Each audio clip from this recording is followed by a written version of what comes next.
આગળ વધીએ તો બજારનું ફોકસ ટ્રેન્ડ પર છે। બિઝનેસ અપડેટ બાદ સ્ટોકમાં ઘટાડો આવ્યો છે। કેમ આ ઘટાડાનું કારણ છે એની વિગત સાથે શ્રદ્ધા આપણી સાથે જોડાયા છે। જી શ્રદ્ધા, જણાવો શું ખાસ વિગત, કેવા રહ્યા છે Q2 અપડેટ અહીંયા?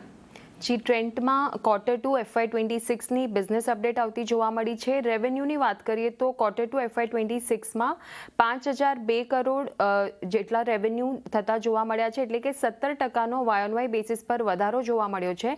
અને રેવન્યુ ગ્રોથ ટ્રેન્ડની વાત કરીએ તો Q1 FY26માં 20% વધારો જોવા મળ્યો હતો, એની સામે Q2 FY26માં 17% વધારો જોવા મળ્યો છે। અને ફર્સ્ટ હાફ યરની વાત કરીએ તો અહીંયા 19% વધારો દર્શાવે છે રેવન્યુના ફ્રન્ટ પર। ત્યારબાદ કંપનીનું કહેવું છે કે 25% રેવન્યુ CAGR સસ્ટેનેબલ રહેશે। હવે ફોકસ ક્યાં રાખવાનું રહેશે તો ઝુડિયોમાં જે H2 છે, એટલે કે પાછલા 6 મહિના ઓક્ટોબરથી લઈને માર્ચ સુધી, તેમાં સેમ સ્ટોર સેલ્સ ગ્રોથ કેવો જોવા મળે છે તેના પર, અને ન્યુઅર ફોર્મેટ એટલે કે નવા ફોર્મેટ્સ જે કંપની તરફથી આવતા જોવા મળે છે તેમાં કઈ રીતનો ગ્રોથ જોવા મળે તેના પર।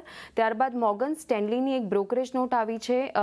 તેઓનો વ્યૂ છે કે તેઓએ મેન્ટેન કરીને ઓવરવેટની રેટિંગ આપી છે અને ટાર્ગેટ આપ્યા છે 5892 પ્રતિ શેરના। તેઓનું કહેવું છે કે Q2માં સ્ટેન્ડ અલોન રેવન્યુ ગ્રોથ 17% જોવા મળ્યો છે, જ્યારે અનુમાન હતા 25%ના।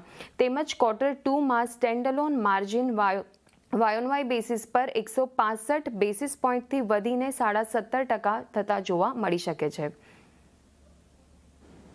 એટલે જો આ બધી અપડેટ છે ખાસ જેને લઈને આજે આપણને ટ્રેન્ડ થોડો ફોકસમાં દેખાઈ રહ્યો છે। આભાર શ્રદ્ધા, અમારી સાથે જોડાઈને સમગ્ર વિગત આપવા માટે। તો જુઓ, ટ્રેન્ડના